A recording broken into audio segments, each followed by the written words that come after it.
Marcus Chen, 58, a former Hong Kong stunt coordinator turned Hollywood consultant, has spent 23 years trying to forget the night he covered up a death on a Bruce Lee film set in 1973. Living quietly in his Malibu beach house, Marcus built a new life training young actors in fight choreography, but the guilt of watching Jackie Chan take a punch meant for him, and the fatal accident that followed, haunts every movement he makes. Marcus Chen's hands trembled as he held the manila envelope, the restored footage disc catching the pale moonlight streaming through his Malibu beach house windows. The Pacific crashed against the rocks below, but all he could hear was that sickening thud from 50 years ago, between Hong Kong and Beverly Hills. The other witnesses from that night were mostly dead or disappeared. Bruce had died 3 months later under his own mysterious circumstances. Wu had vanished back to the mainland. The few crew members who'd been there had signed ironclad NDAs backed by Golden Harvest's legal machine. Someone wanted Marcus to remember. Someone wanted him afraid. And someone was counting on 50 years of guilt to keep him from fighting back. Marcus picked up the disc and walked toward his computer. Whatever game was starting, he needed to see the board clearly before the first move destroyed everything he'd built from the ashes of that night. Outside, the ocean whispered against the rocks, and somewhere in the darkness, his past was coming to collect. The computer's blue glow illuminated Marcus's weathered face as the ancient footage flickered to life. Stage 7 at Golden Harvest materialized on screen, shadows deeper than he remembered, the overhead lights creating pools of harsh white against the darkness. Someone wasn't just threatening him, they were drawing in his daughter, Tommy's daughter, pulling them all into a web that had been spinning since that terrible night. Through the glass, Sarah Lou waited with infinite patience, her father's envelope in her hands. Behind her, the sedan's engine hummed like a predator's purr, and somewhere in New York his own daughter was asking questions that could get her killed. Marcus Chen, who'd spent half a century running from the truth, realized he was out of places to hide. The quiet life he'd built was crumbling, and everyone he'd tried to protect was walking directly into the crossfire. He reached for the door. Marcus's hand froze on the door handle as his phone rang. Not the soft buzz of a text, but the shrill demand of an actual call. The caller ID made his blood turn to ice water. Lily Chen, New York Times. Sarah Lou waited outside with supernatural patience, her father's ghost made flesh, while Marcus's own daughter's name pulsed on the screen like a heartbeat. He'd spent 50 years keeping these two worlds separate, the deadly secrets of his past and the fragile hope of his future. Now they were colliding at his front door at midnight. "Answer it," Sarah called through the glass, somehow knowing exactly what was happening. "She's not safe until you do." Marcus accepted the call with trembling fingers. "Lily, Dad, listen to me carefully." His daughter's voice carried the controlled fear of a seasoned journalist who'd stumbled onto something bigger than she could handle. "I'm in my office. There are 3 men in the lobby asking security about me. They know I'm here. They know about the woman who came asking questions about you today." Through the door's glass panels, Sarah Lou held up her own phone. The same call. They were all connected now, pulled into the same deadly orbit that had been waiting 50 years to complete its revolution. What did the woman ask? Marcus said, though he already knew. About October 15th, 1973. About Golden Harvest Studios. About why you left Hong Kong so suddenly. Lily's voice dropped to a whisper. "Dad." She had photographs, old ones. There was a young man who looked exactly like her, and there was you, but younger, standing over what looked like a crime scene. The envelope in Sarah's hands seemed to pulse with malevolent energy. Marcus realized with crystalline clarity that this wasn't random, this was orchestrated. Someone had waited 50 years to play these cards, to bring together Tommy Lou's daughter and Marcus Chen's daughter in a single devastating gambit. "Lily, I need you to leave your office, right now. Don't take the elevator, use the stairs. Don't go to your apartment. Find a public place and stay there until—" "It's too late for that," Sarah Lou interrupted from outside, her voice carrying through the glass with supernatural clarity. "They're already moving. The same people who killed my father, who tried to kill you that night. They've been watching, waiting for the right moment to finish what they started." Marcus's computer screen flickered behind him.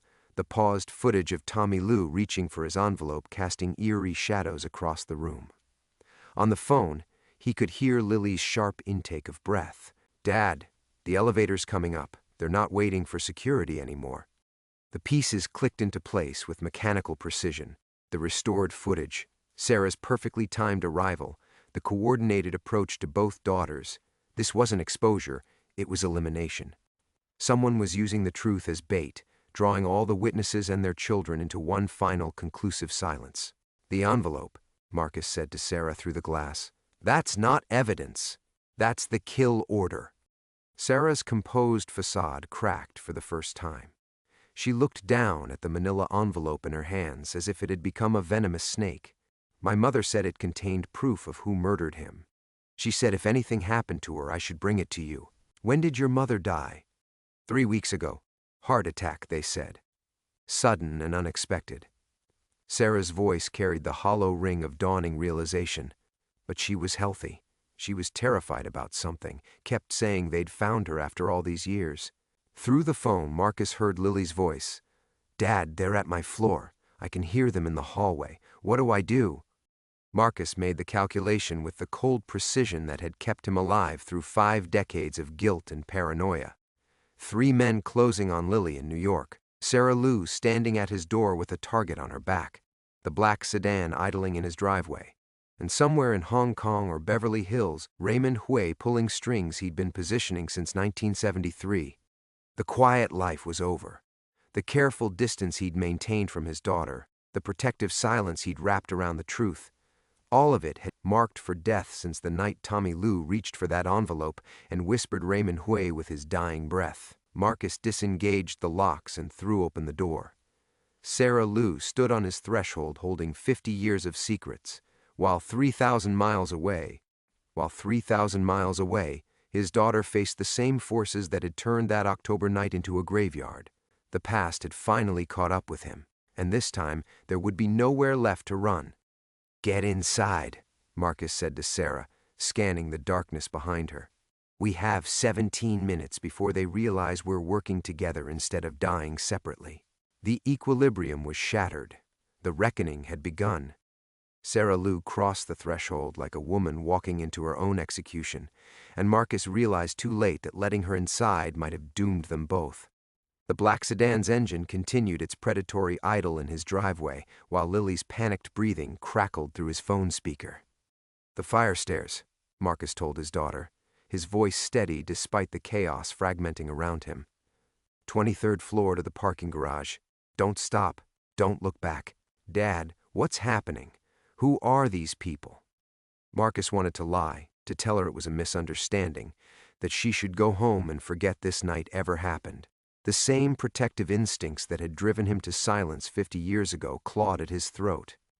But Sarah Lou's presence in his living room, Tommy's daughter, alive and breathing before my mother died, shows he's connected to private military contractors, off-books intelligence operations, the kind of people who make problems disappear permanently. Marcus felt his carefully constructed world crumble completely.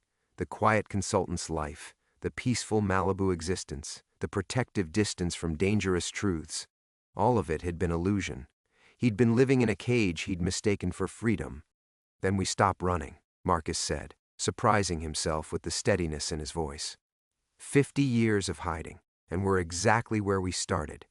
It's time to finish what began that night. Sarah Lou looked at him with her father's eyes, and Marcus saw the same desperate courage that had gotten Tommy killed. Outside, his past waited with infinite patience. Marcus moved through his house like a man preparing for his own funeral, each step weighted with 50 years of accumulated guilt. The figures outside maintained their positions with professional patience, while Sarah Lou stood in his living room holding the photograph that connected them to a dead man's promises. "There's something else," Sarah said, her voice barely above a whisper. "Something my mother made me swear never to tell anyone until I found you." Marcus paused in gathering supplies from his emergency kit. Cash, fake identification, a second gun he'd hoped never to need. "What?" She knew about the cut cables because she cut them herself. The words hit Marcus like a physical blow. He turned slowly, studying Sarah's face for any sign of deception, finding only the hollow devastation of a daughter learning her mother was a murderer. That's impossible. My Lin loved Tommy. They were going to be married. Lee Jun, Sarah corrected automatically, then stopped. Or maybe that's not right either. Maybe I don't know anything about who she really was. Marcus felt the foundations of his understanding crumble further. Everything he'd believed about that night, Tommy as random victim, the accident as tragic coincidence, had been carefully constructed lies. Why would she kill him? She said someone threatened to kill his family in Guangzhou if she didn't cooperate. Said they'd kill the baby too. Sarah's hand moved unconsciously to her stomach, a gesture that made Marcus realize she was protecting more than just herself. She was tied to protect. She found it 3 weeks before her convenient heart attack. Unfortunately, she was clever enough to hide it somewhere we couldn't simply take, somewhere that requires both bloodlines to access. Sarah's hand tightened on the photograph of her father and Marcus. Both bloodlines? Marcus understood with crystalline clarity. The brotherhood Tommy had spoken of, the promises they'd made to protect each other's families. Someone had been listening. Someone had planned for this exact scenario, where the sins of the fathers would demand payment from their children. Pier 49 in 40 minutes, the voice continued. Bring Miss Liu. Come alone. Any deviation results in Miss Chen's immediate termination. The line went dead, leaving them in silence broken only by the sound of Marcus's carefully controlled world continuing its complete collapse. Outside, the professional watchers maintained their positions, no longer pretending to be subtle. Sarah looked at the photograph of her father with new understanding. He didn't just hide evidence. He hid something worth killing for across 5 decades. Marcus checked his weapons and felt the weight of every choice that had led to this moment. The protective distance he'd maintained from his daughter, the secrets he'd buried, the guilt he'd carried. All of it had been preparation for a reckoning that was always inevitable. Then we go to the pier, Marcus said, and we finish what your father started. The past had become present tense, and there would be no more running from the truth that waited in the darkness between promise and betrayal. The drive to Pier 49 took place in silence heavy enough to suffocate secrets.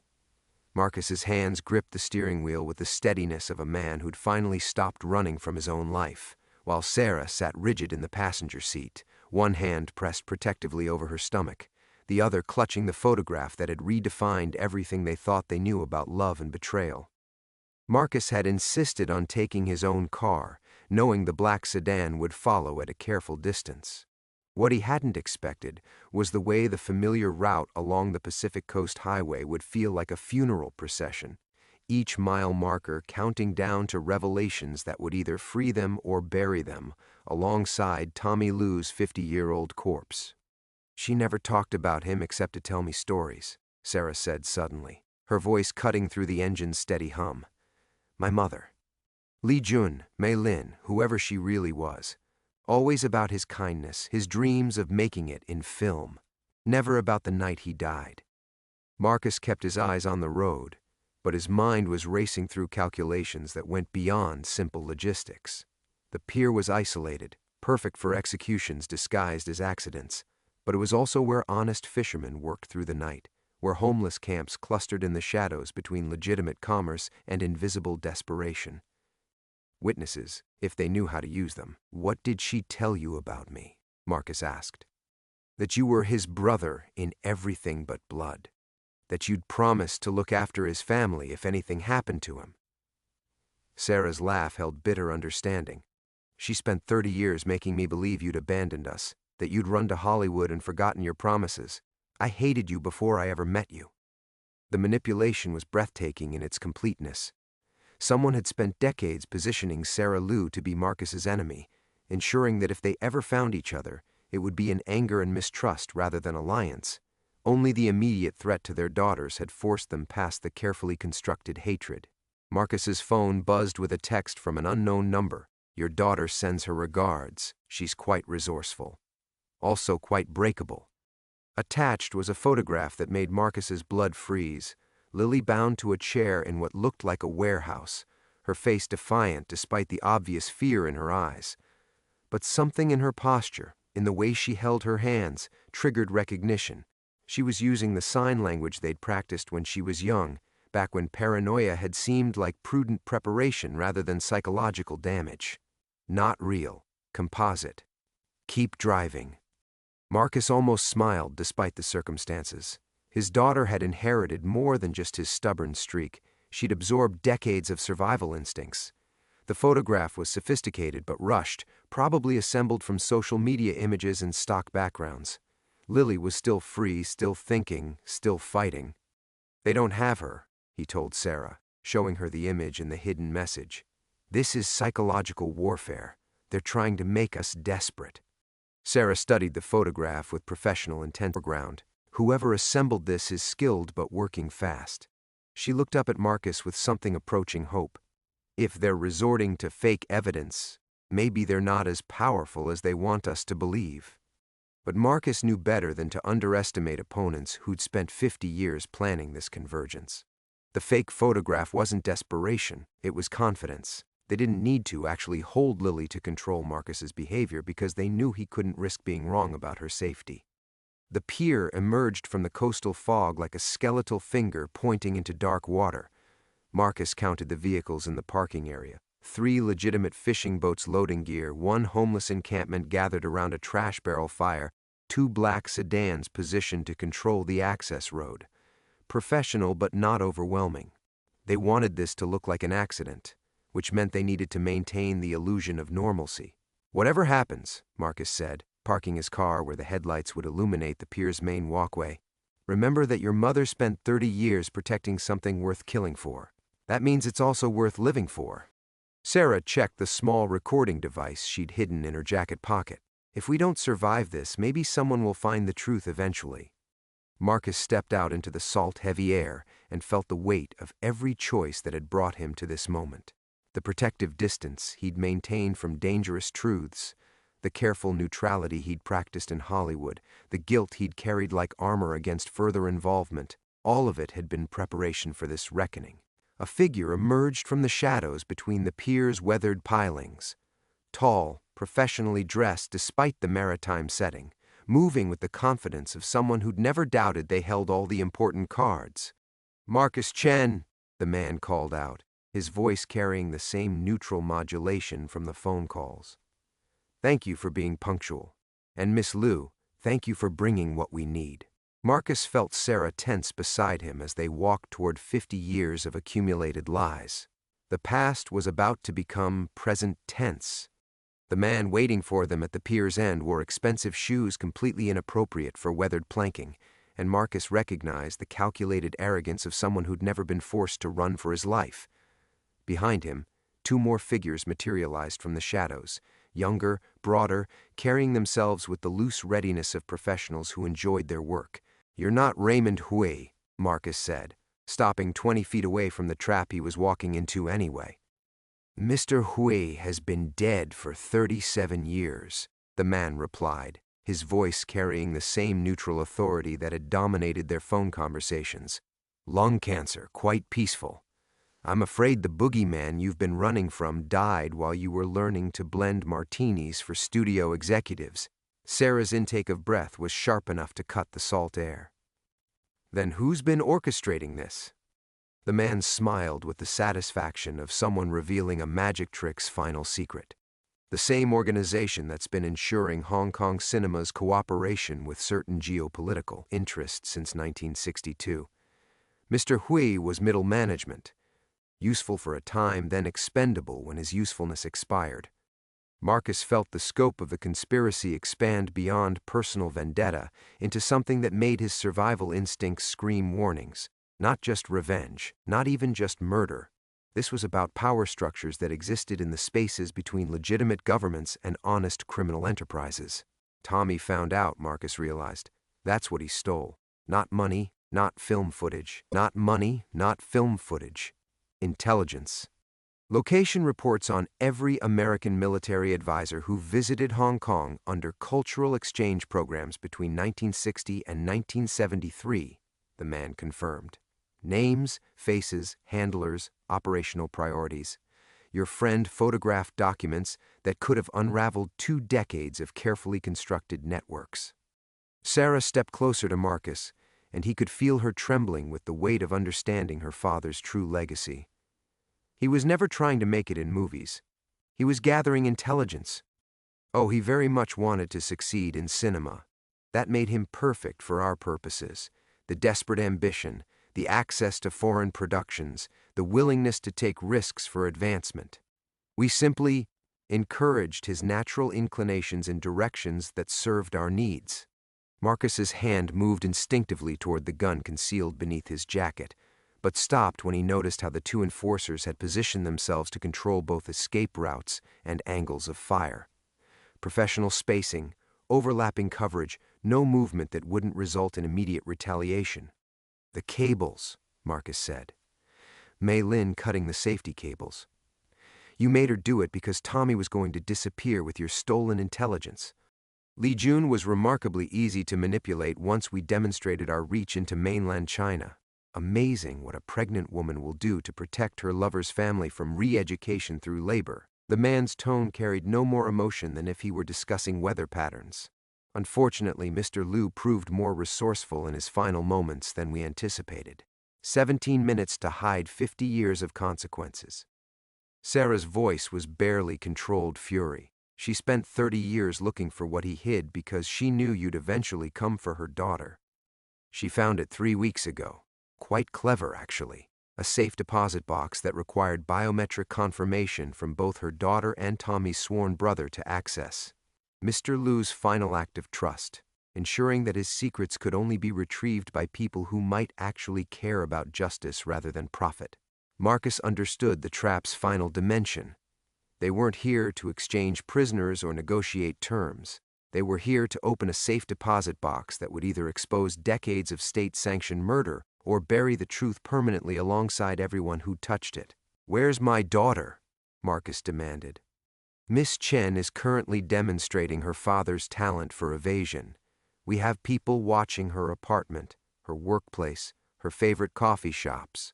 She'll surface eventually, and when she does, we'll have leverage for more permanent solutions." The man checked his watch with bureaucratic precision. "But tonight is about closing circles that have remained open too long." The fog was thickening, reducing visibility to the sphere of illumination cast by Marcus's headlights. In the distance, he could hear the honest sounds of working fishermen, engines starting, ropes being coiled, men calling instructions to each other in Spanish and Vietnamese. Normal people living normal lives, unaware that 50 years of accumulated violence was about to reach its conclusion 30 yards away. Sarah's hand found his arm, and Marcus felt her press something small and metallic into his palm. A second recording device already running, insurance against the possibility that only one of them would survive the next few minutes. "The safe deposit box," Marcus said. "What makes you think we'll open it for you?" The man smiled with genuine pleasure, and Marcus realized they'd saved the worst revelation for last. "Because, Mr. Chen, your daughter isn't the only family member we've located after 50 years of searching." The words hung in the fog-thickened air like a death sentence, and Marcus felt the last protective distance he'd maintained from his past collapse into immediate visceral terror. 50 years of careful isolation, of choosing solitude over connection, of believing that emotional distance could shield the people he loved from the consequences of his survival. All of it had been an illusion constructed by men who understood that love itself was the most effective weapon. "My mother," Sarah whispered, understanding arriving with the force of physical impact. "You have my mother." Li Jun Chen proved remarkably resilient for a woman carrying 30 years of guilt, the man confirmed, savoring their horror with bureaucratic precision. But even the strongest will has its breaking points, especially when properly motivated by threats to grandchildren she's never been allowed to meet. Marcus's world tilted on an axis he hadn't known existed. The woman he'd believed dead, mourned in private moments when Hollywood's glittering distractions couldn't silence the echo of promises broken. Alive, imprisoned, weaponized against the daughter she'd spent decades protecting through carefully constructed distance. "She's been alive this entire time," Marcus said, his voice carrying the hollow sound of a man watching his own mythology collapse. You've held her for 50 years. Held is such an ugly word. She's been our guest, contributing her unique insights into the psychology of guilt and survival. Quite helpful, actually, in understanding how to manage other individuals who'd witnessed events they shouldn't have survived. The man gestured toward Marcus with something approaching professional appreciation. Your psychological profile, for instance, compiled from 30 years of her observations about the man who abandoned her to Hollywood success while she rotted in comfortable captivity. Sarah's hand tightened on Marcus's arm, and he could feel her struggling to process betrayal layered upon betrayal like geological strata of accumulated deception. Her mother hadn't died of heartbreak. She'd been disappeared, erased from existence except as an intelligence asset, forced to analyze the psychology of the man she'd loved, while their daughter grew up believing herself orphaned by cowardice rather than conspiracy. The safe deposit box, Marcus said, understanding now why they'd needed both bloodlines present. She set it up as insurance, knowing you'd eventually force this confrontation. Lee Jun has always been 3 moves ahead of her circumstances. The biometric locks require both her daughter's fingerprint and the retinal scan of her lover's sworn brother. Quite romantic, really, if you appreciate the poetry of shared doom. The man checked his watch again, a gesture that emphasized their complete control over time and consequence. The bank opens in 6 hours. You'll both accompany us to complete the transaction, after which this regrettable chapter of history can finally be closed. Marcus counted angles, distances, possibilities for violence that might create space for Sarah to escape, but the positioning was too professional, the coverage too complete. These weren't Hong Kong street thugs operating on adrenaline and improvisation. These were intelligence professionals who'd spent decades perfecting the choreography of elimination. "What's in the box?" Sarah asked, her voice steadying into something that reminded Marcus of her father's quiet determination in the moments before he'd tried to protect everyone he loved. Photographic evidence of American intelligence operations throughout Southeast Asia during the height of the Vietnam conflict. Names, dates, operational budgets, casualty reports that were never filed with Congress. The man's tone carried the satisfaction of someone describing a particularly valuable collection, information that certain parties would pay extraordinary amounts to suppress permanently. Marcus felt the scope expand beyond personal vendetta into geopolitical consequence that would justify any amount of collateral damage. They weren't just witnesses to murder. They were potential sources of intelligence that could destabilize diplomatic relationships, topple careers, rewrite historical narratives that had been carefully constructed to serve power rather than truth. "You're not going to let us walk away," Marcus realized. "Even if we open the box, even if you get what you want. Mr. Chen, you've spent 50 years believing yourself guilty of your friend's death. That guilt made you predictable, manageable, useful as a cautionary tale for others who might consider similar acts of conscience." The man stepped closer, and Marcus could see his reflection in expensive glasses that revealed nothing. But guilt, like any tool, eventually becomes worn with use. Forgiveness, on the other hand, creates obligations that extend beyond individual survival. The fog shifted, and Marcus caught a glimpse of movement beyond the pier's illuminated perimeter. Shadows that might have been reinforcements or might have been fishing crews returning from legitimate work. But something in the pattern of movement triggered recognition trained by decades of choreographing violence for cameras and survival. Sarah pressed closer to his side, and Marcus felt her whisper against his ear, "The recorder. Whatever happens, make sure someone finds the recorder." He squeezed her hand once, a gesture that carried 50 years of apology and acceptance, then stepped forward into the space where past and present would collide with the force of accumulated truth. The reckoning had finally arrived, and there would be no more running from the promises that bound the living to the debts of the dead. The first shot shattered the fog-heavy silence, but it came from the wrong direction. Marcus hit the pier's weathered, planking hard, pulling Sarah down with him as professional chaos erupted around them.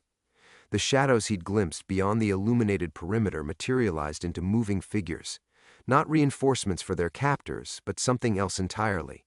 Someone else's game intersecting with 50 years of accumulated secrets. "FBI, drop your weapons." The voice carried the authority of law enforcement, but Marcus had spent too many decades in Hollywood to trust that every performance was legitimate.